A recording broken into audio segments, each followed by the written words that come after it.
Hello everyone, welcome to Banu Kitchen. நாம இன்னைக்கு என்ன ரெசிபி பார்க்க போறோம்னா lunch box recipe. Monday to Friday நம்ம ஸ்கூலுக்கோ இல்ல ஆஃபீஸ்க்கோ 10ல இருந்து 15 நிமிஷத்திலேயே செய்யக்கூடிய ரெசிபிஸ் தாங்க பார்க்க போறோம். இங்க நான் 5 ரெசிபி காட்ட போறேன். இந்த 5 ரெசிபியும் ரைஸ் ரெசிபிஸ் தாங்க. இதை நீங்க 10ல இருந்து 15 நிமிஷத்திலேயே செஞ்சு முடிச்சிடலாம். வாங்க இதை எப்படி செய்யலான்றதை பார்க்கலாம். வீடியோக்குள்ள போறதுக்கு முன்னாடி மறக்காம சப்ஸ்கிரைப் பண்ணுங்க அண்ட் பெல் ஐகானை கிளிக் பண்ணுங்க. நாம இன்னைக்கு 5 டைப்ஸ் ஆஃப் வெரைட்டி ரைஸ் செய்ய போறோங்க. அதுக்கு நான் அரிசியை வடிச்சு எடுத்துட்டு வந்திருக்கேன். நீங்க காலையில அரிசியை வடிச்சு பாஸ்மதி ரைஸோ இல்ல நார்மல் சாப்பாடு அரிசியோ வடிச்சு எடுத்துக்கோங்க.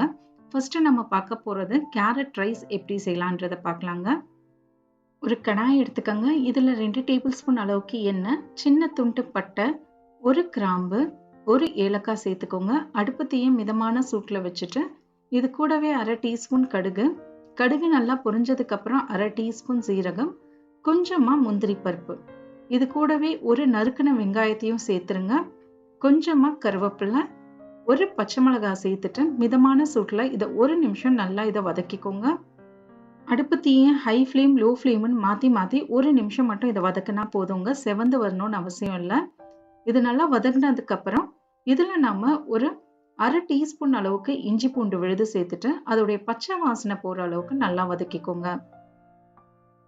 இப்போ பாத்தீங்கன்னா இது நல்லா வதக்கியாச்சு. இதுல நம்ம 1/2 கப் அளவுக்கு துருவின கேரட்டை சேர்த்துருங்க. ஒரு 2 டேபிள் ஸ்பூன் குடமிளகாவை சேர்த்துக்கோங்க. குடமிளகாய் இல்லைன்னா விட்டுருங்க. கொஞ்சமா உப்பையும் சேர்த்துட்டு இதை 1 நிமிஷம் நல்லா வதக்கிக்கோங்க. நீங்க முதல் நாள் ராத்திரியே கேரட்டை துருவி வச்சு அடுத்த நாள் நீங்க சேர்த்துக்கலாங்க. ஈஸியா முடிஞ்சிடும் நமக்கு. இதை 1 நிமிஷம் மட்டும் நல்லா வதக்குனதுக்கு அப்புறம் இப்போ நாம இதுல மசாலா பொருட்களை சேர்த்துக்கலாம். 1/4 டீஸ்பூன் மஞ்சள் பொடி, ஒரு 1/2 டீஸ்பூன் மிளகாய் தூள், 1/2 டீஸ்பூன் தனியாத்தூள் சேர்த்துக்கோங்க. குழந்தைங்களுக்கு கொடுக்க போறீங்க அப்படின்னா மிளகாத்தூள் கொஞ்சம் கம்மியாவே சேர்த்துக்கோங்க. சேர்த்துட்டு 1 நிமிஷம் மட்டும் இதை நம்ம நல்லா வதக்கிக்கலாம். பாருங்க 1 நிமிஷம் நல்லா வதக்கியாச்சு. அதோடைய பச்சை வாசனை எல்லாம் போயிடுச்சு. இப்போ நாம இதுல 1 கப் அளவுக்கு சாப்பாடை சேர்த்துக்கோங்க. இது 2 பேருக்கு பத்தவங்க. இந்த டிஃபன் பாக்ஸ் ரெசிபி நான் 5 ரெசிபியும் சரி 2 பேருக்கான ரெசிபி நான் செஞ்சிருக்கேன். ஒரு 1ல இருந்து 2 கப் அளவுக்கு சாதத்தை சேர்த்துட்டு நல்லா கலந்து விட்டுருங்க. ஹை ஃப்ளேம்லயே வச்சு இதை ஒரு வாட்டி நல்லா கலந்து விட்டுருங்க. அவ்வளவுதாங்க, நமக்கு கேரட் ரைஸ் ரெடி ஆயாச்சு. 10 நிமிஷத்துலயே இதை நம்ம செஞ்சிட்டோம். இது கூட நீங்க ரைத்தாவோ இல்லைன்னா வெறும் ஃப்ரூட்ஸ் கூட வச்சு கொடுக்கலாங்க. டேஸ்டாவே இருக்கும். நான் இங்கே மாங்காய் வச்சிருக்கேன்.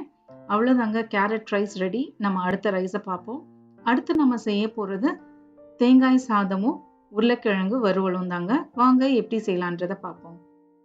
கடாய் எடுத்துக்கோங்க. இதுல 2 டேபிள் ஸ்பூன் அளவுக்கு எண்ணெய், 1/2 டீஸ்பூன் கடுகு நல்லா பொரிஞ்சதுக்கு அப்புறம் 1/2 டீஸ்பூன் அளவுக்கு உளுத்தம் பருப்பு சேர்த்துக்கோங்க.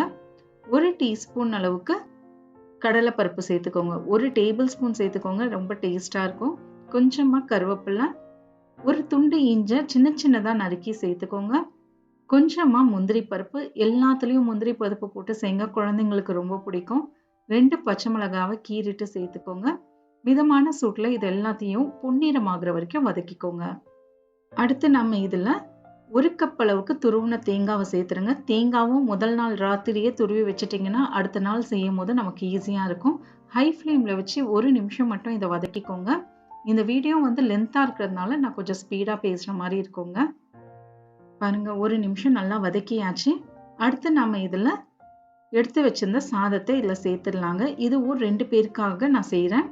சேர்த்துட்டு 1 நிமிஷம் மட்டும் இதை ஹை ஃப்ளேம்ல நல்லா இதை பிரட்டிடுங்க. நான் சாதம் வடிக்கும் போதே கொஞ்சம் உப்பையும் சேர்த்திருக்கேங்க. அதனால உப்பு நான் ஒரு சிலதுல சேர்க்க மாட்டேன். நீங்க உப்பு உங்களுக்கு தேவைக்கேற்ப நீங்க சேர்த்துருங்க. இப்போ மூடியை போட்டு 1 நிமிஷம் மட்டும் லோ ஃப்ளேம்ல இதை வச்சிடலாம். 1 நிமிஷத்துக்கு அப்புறம் நம்ம பார்ப்போம். பாருங்க தேங்காய் ஃபுல்லா சாதத்தோட நல்லா கலந்துடுச்சு. அவ்வளவுதாங்க, நமக்கு சூப்பரான தேங்காய் சாதம் ரெடி ஆயாச்சு. இது கூட நம்ம உருளைக்கிழங்கு வறுவல் எப்படி செய்யலான்றதை பார்ப்போம். ஒரு பேன் எடுத்துக்கோங்க. இதுல 2 டேபிள் ஸ்பூன் அளவுக்கு எண்ணெய், 2 உருளைக்கிழங்கு சின்ன சின்னதா நறுக்கி சேர்த்துக்கோங்க. அடுப்பு தீயை மிதமான சூட்டுல வச்சு இந்த உருளைக்கிழங்க நம்ம ஒரு 2ல இருந்து 3 நிமிஷம் அப்படியே ஃப்ரை ஆகட்டும்ங்க. மூடியை போட்டு க்ளோஸ் பண்ணாதீங்க. மூடியை போட்டீங்கன்னா தண்ணி விடும். மூடியை போடாம 2 நிமிஷம் அப்படியே வச்சிருங்க. 2 நிமிஷத்துக்கு அப்புறம் பாருங்க, கையில எடுத்து பார்த்தீங்கன்னா உருளைக்கிழங்கு சாஃப்டா இருந்துச்சுன்னா வெந்துடுச்சுன்னு அர்த்தம். அதே மாதிரி கோல்டன் கலர்ல ஆயிடுச்சுனாலும் உருளைக்கிழங்கு நல்லா கிறிஸ்பி ஆயிடுச்சுன்னு அர்த்தம். இப்போ நாம இதுல 2 தட்டுன பூண்டை சேர்த்துக்கோங்க. கொஞ்சமா கருவேப்பிலை, 1/2 டீஸ்பூன் அளவுக்கு மிளகாய்த்தூள், 1/2 டீஸ்பூன் தனியாத்தூள், கொஞ்சமா மஞ்சள் பொடியும் சேர்த்துட்டு இதை நல்லா ஃப்ரை பண்ணிக்கோங்க. அந்த எண்ணெயிலேயே நல்லா இதை ஃப்ரை பண்ணுங்க. அப்போதான் கிறிஸ்பியா இருக்கும், குழந்தைங்களுக்கும் ரொம்ப பிடிக்கும். தேவைக்கேற்ப உப்பையும் சேர்த்துட்டு அந்த எண்ணெயிலேயே 1லேருந்து 2 நிமிஷம் ஹை ஃப்ளேம்லேயே நல்லா வதக்கிக்கோங்க. அந்த மிளகாய் தூளுடைய பச்சை வாசனை எல்லாமே போகணுங்க. இந்த உருளைக்கிழங்கு கிறிஸ்பியா வரதுக்கு டிப்ஸே வந்து இதை மூடியை போட்டு க்ளோஸ் பண்ணாதீங்க. பேன்ல நிறைய எண்ணெயை ஊற்றி நல்லா இதை வதக்கிட்டே இருங்க. கோல்டன் கலர்ல வரும்போது உங்களுக்கே தெரியும் அது நல்லா கிறிஸ்பி ஆயிடும். பாருங்க 2 நிமிஷத்துலயே இது நல்லா கிறிஸ்பி ஆயிடுச்சு. அவ்வளோதாங்க, உருளைக்கிழங்கு ஃப்ரை ரெடி. இப்போ நம்ம டிஃபன் பாக்ஸ்ல இதை வச்சிடலாம். சூப்பரான தேங்காய் சாதமும் உருளைக்கிழங்கு ஃப்ரையும் இப்படி செஞ்சு கொடுங்க, குழந்தைங்க கூட விரும்பி சாப்பிடுவாங்க. அடுத்த ரெசிபி என்னன்னு பார்ப்போம். அடுத்த ரெசிபி ரொம்பவே ஃபேவரட்டான கிரீன் புலாவ் ரெசிபி தாங்க செய்ய போறோம். இந்த கிரீன் புலாவுக்கு ரைத்தா வச்சு கொடுங்க, அவ்வளோ டேஸ்டா இருக்கும்.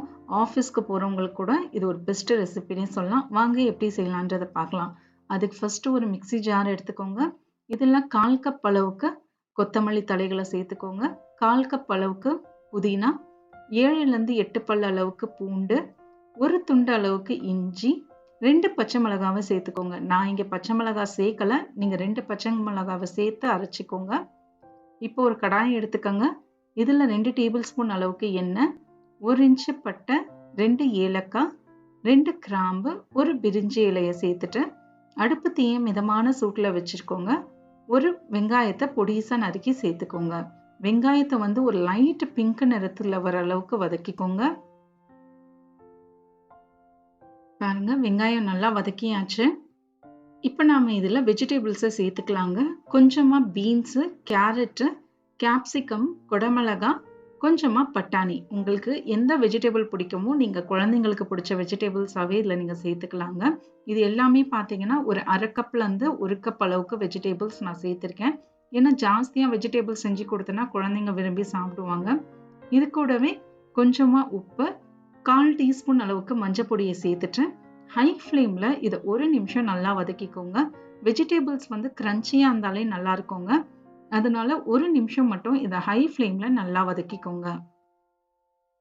இப்போ பார்த்தீங்கன்னா 1 நிமிஷம் நல்லா வதக்கியாச்சு. இப்போ நாம இதில் அரைச்சி வச்சிருந்த அந்த மசாலாவை இதில் சேர்த்துருங்க. நம்ம அரைச்ச அந்த கொத்தமல்லி, புதினாலாம் இருந்தது பார்த்தீங்களா, அதை சேர்த்துட்டு 1 நிமிஷம் இதை நல்லா வதக்கிக்கோங்க. அந்த இஞ்சி பூண்டோடைய பச்சை வாசனை எல்லாமே போகணுங்க. அந்த அளவுக்கு வதக்குனதுக்கு அப்புறம் இப்போ நாம இதில் வடிச்ச அரிசியை 1 கப் அளவுக்கு அரிசியை நம்ம சேர்த்துக்கலாங்க. இதுவும் 2 பேருக்கு நீங்க கட்டி கொடுக்கலாம். நீங்க ஜாஸ்தியா வேணும் அப்படின்னா நீங்க வந்து ஒரு 2 கப் அளவு கூட சாதத்தை இதுல சேர்த்துக்கோங்க. சேர்த்துட்டு 1 நிமிஷம் இதை நல்லா கலந்து விட்டுருங்க. ஹை ஃப்ளேம்லயே வச்சு இதை நல்லா கலந்துக்கோங்க. இப்போ பார்த்தீங்கன்னா நல்லா கலந்தாச்சு.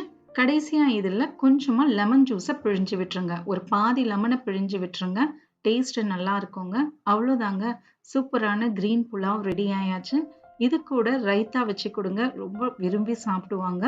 ஆஃபீஸ் போகிறவங்களுக்கு, குழந்தைங்களுக்கு பெஸ்ட் ரெசிபிங்க. அடுத்த ரெசிபி பார்க்கலாம் வாங்க. அடுத்த ரெசிபி ரொம்ப சிம்பிளான ரெசிபி, ஈஸியான ரெசிபி, உருளைக்கிழங்கு ரைஸ் தாங்க.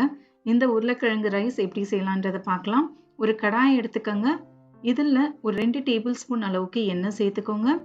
இது கூடவே நம்ம நறுக்கி வச்சிருந்த உருளைக்கிழங்கு இதில் சேர்த்துடலாங்க.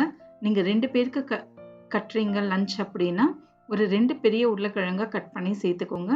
சேர்த்துட்டு இந்த உருளைக்கிழங்க நல்லா கோல்டன் கலர்ல வர அளவுக்கு ஃப்ரை பண்ணிக்கோங்க. இது ஹை ஃப்ளேம், லோ ஃப்ளேம்னு மாற்றி மாற்றி கோல்டன் கலர்ல கிறிஸ்பியா வர அளவுக்கு நம்ம வதக்கிக்கலாம். இப்போ பார்த்தீங்கன்னா இது நல்லா கோல்டன் கலர்ல கிறிஸ்பியா ஆயிடுச்சுங்க. பாருங்க, இப்போ இதை ஒரு தட்டுக்கு மாற்றிக்கோங்க. எண்ணெய் அதில் அப்படியே இருக்கட்டும். இதை மட்டும் ஒரு தட்டுக்கு மாற்றி எடுத்து வச்சிருங்க. அதே கடாயில் எண்ணெய் கொஞ்சமாக இருக்கு.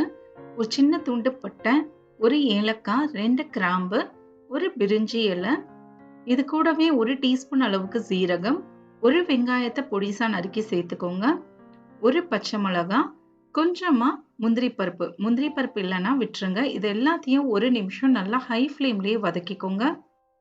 இது நல்லா வதங்கினதுக்கு அப்புறம் ஒரு 1/2 டீஸ்பூன் இஞ்சி பூண்டு விழுதை இதை சேர்த்துக்கோங்க. நான் இதுல சேர்க்க மறந்துட்டேன். அதனால 1/2 டீஸ்பூன் இஞ்சி பூண்டு விழுதை இதுல சேர்த்துருங்க. சேர்த்துட்டு இப்ப நாம இதுல வதக்கி வச்சிருந்த உருளைக்கிழங்கு இதுல சேர்த்துருங்க. எல்லா உருளைக்கிழங்கையும் சேர்த்துட்டு இதுல நம்ம மசாலா பொருட்களை சேர்த்துக்கலாம்.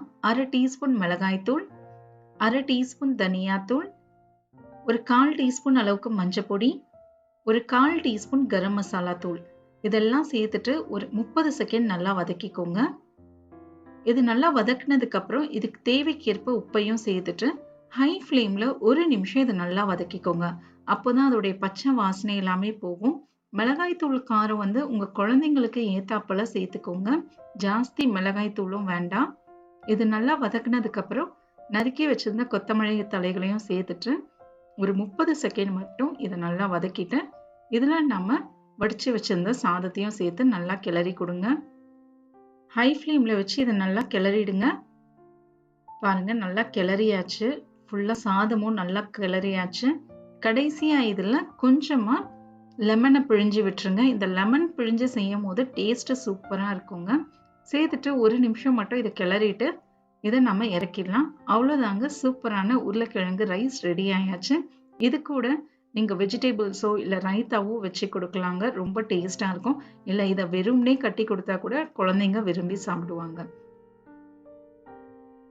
Thursday வரைக்கும் பார்த்தாச்சு. அடுத்து நம்ம ஃப்ரைடே ஸ்பெஷல் என்ன ஸ்பெஷல் அப்படின்னா தவா பன்னீர் புலாவ் எப்படி செய்யலான்றதை பார்க்கலாங்க. வாங்க அதை எப்படி செய்யலான்றதை பார்க்கலாம். இந்த தவா பன்னீர் புலாவுக்கு எந்த சைட் டிஷ்ஷும் வேண்டாம். நீங்க வெறும்னே பன்னீர் போட்டு இதை செஞ்சு கொடுங்க. குழந்தைங்க விரும்பி சாப்பிடுவாங்க. கடாய் எடுத்துக்கங்க. இதுல 2 டேபிள் ஸ்பூன் அளவுக்கு எண்ணெய், 1 டீஸ்பூன் சீரகம், அடுப்பு தீயை மிதமான சூட்டுல வச்சுக்கோங்க.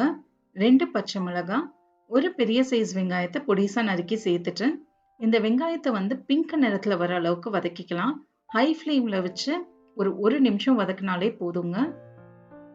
பாருங்க இது நல்லா வதக்கியாச்சு. இப்போ நாம இதுல ஒரு 1/2 டீஸ்பூன் அளவுக்கு இஞ்சி பூண்டு விழுதை இதுல சேர்த்துக்கலாம். இஞ்சி பூண்டு இல்லை அப்படின்னா நீங்க பூண்டையும் இஞ்சியும் நறுக்கிட்டு கூட இதுல சேர்த்துக்கலாங்க. கொஞ்சமா முந்திரி பருப்பை சேர்த்துட்டு 1 நிமிஷம் அதோடைய பச்சை வாசனை எல்லாமே போற அளவுக்கு வதக்கிக்கலாம். நல்லா வதக்குனதுக்கு அப்புறம் இதுல நாம இப்போ கொஞ்சமா பட்டாணியை சேர்த்துக்கலாங்க. பட்டாணி இல்லைன்னா விட்டுருங்க. இது கூடவே ஒரு பாதி குடமிளகாயை சின்ன சின்னதா நறுக்கி சேர்த்துக்கோங்க. இந்த பட்டாணியும் குடமிளகாயும் சேர்த்து செய்யுங்க. டேஸ்ட் சூப்பராகவே இருக்கும். குழந்தைங்களுக்கும் வெஜிடபிள்ஸ் கொடுத்த மாதிரி இருக்கும். ஹை ஃப்ளேம்ல 1 நிமிஷம் மட்டும் இதை நல்லா வதக்கிக்கோங்க. வெஜிடபிள்ஸ் கிரன்ச்சியா இருந்தா நல்லா இருக்குங்க. இது கூட ஒரு சின்ன சைஸ் தக்காளியை பொடிசா நறுக்கி சேர்த்துக்கோங்க. 1/4 டீஸ்பூன் மஞ்சள் பொடி, 1/2 டீஸ்பூன் மிளகாய்த்தூள், 1/2 டீஸ்பூன் அளவுக்கு தனியாத்தூள், ஒரு 1/4 டீஸ்பூன் அளவுக்கு கரம் மசாலா தூள். இது கூடவே தேவைக்கேற்ப உப்பையும் சேர்த்துட்டு இதை நல்லா ஒரு ஹை ஃப்ளேம்ல 1 நிமிஷம் தக்காளி குழஞ்சு வர அளவுக்கு வதக்கிக்கலாம். இப்ப பாத்தீங்கன்னா தக்காளி நல்லாவே குழஞ்சிடுச்சு. கரெக்டா 1 நிமிஷம் நீங்க வதக்கினாலே போதும். பாருங்க இந்த அளவுக்கு வதக்குனதுக்கு அப்புறம் இதுல நாம ஒரு 100 கிராம் அளவுக்கு பன்னீரை சேர்த்துக்கலாங்க. பன்னீரை நல்லா சுடு தண்ணியிலயோ இல்ல நார்மல் தண்ணியிலயோ அலசிட்டு சின்ன சின்ன துண்டுகளா நறுக்கி இதுல சேர்த்துக்கோங்க. நீங்க பன்னீரை ஃப்ரை பண்ணிலாம் சேர்க்கணும்னு அவசியம் இல்லைங்க. நீங்க டைரக்டா அப்படியே அலசிட்டு கூட சேர்த்துக்கலாம். சேர்த்துட்டு 1 நிமிஷம் மட்டும் இதை ஹை ஃப்ளேம்ல நல்லா வதக்கிக்கோங்க. அந்த பன்னீர்ல அந்த மசாலாலாம் கோட் ஆகுற அளவுக்கு நல்லா இதை நம்ம வதக்கிக்கலாம். பாருங்க நல்லா வதக்கியாச்சு. இப்போ நாம இதுல 1 கப் அளவுக்கு சாதத்தை இதுல சேர்த்துருங்க. சாதத்தை சேர்த்துட்டு நல்லா கிளறி கொடுங்க. ஒரு 1ல இருந்து 2 நிமிஷம் இதை ஹை ஃப்ளேம்லயே நல்லா கிளறுங்க. அப்போதான் அந்த மசாலா எல்லாமே இதுல கலக்கும். ஒரு 1ல இருந்து 2 நிமிஷம் இதை நல்லா கலந்து விட்டுருங்க. பாருங்க நல்லா கலந்தாச்சு. இப்போ நம்ம கடைசியா இதுல கொஞ்சமா லெமனை பிழிஞ்சு விட்டுக்கலாங்க. இந்த லெமன் பிழியறது வந்து ஆப்ஷனல் தாங்க. ஆனா இந்த மாதிரி பண்ணி பாருங்க, டேஸ்ட் ரொம்ப என்ஹான்ஸ் ஆகும். கடைசியா இதுல கொஞ்சமா கொத்தமல்லி தலைகளை போட்டு ஒரு கிளறு மட்டும் கிளறிட்டு நம்ம இறக்கிடலாம். அவ்வளவுதாங்க, சூப்பரான பன்னீர் புலாவ் நமக்கு ரெடி ஆயாச்சு. இது கூட எந்த சைட் டிஷ்ஷும் குழந்தைங்களுக்கு தேவையில்லைங்க. அப்படியே வேணும்னாலும் நீங்க கொஞ்சமா ஃப்ரூட்ஸோ இல்ல நட்ஸோ வச்சு கொடுக்கலாம். அவ்வளவுதாங்க, மண்டே டு ஃப்ரைடேக்கான எல்லா ரெசிபீஸும் நான் உங்களுக்கு போட்டிருக்கேன். ஈஸியான ரெசிபீஸ் தான் ஷேர் பண்ணியிருக்கேன். நீங்க இதை ட்ரை பண்ணி பாருங்க. குழந்தைங்களுடைய லஞ்ச் பாக்ஸா இருந்தாலும் சரி, இல்ல பெரியவங்களுடைய டிஃபன் பாக்ஸா இருந்தாலும் சரி, எல்லாமே ஈஸியா நீங்க செஞ்சிடலாம். இதே அளவுகளோட நீங்களும் ட்ரை பண்ணுங்க. உங்களுக்கும் சூப்பராவே வரும். இன்னொரு வீடியோல உங்கள நான் பார்க்குறேன். தேங்க் யூ ஃபார் வாட்சிங்.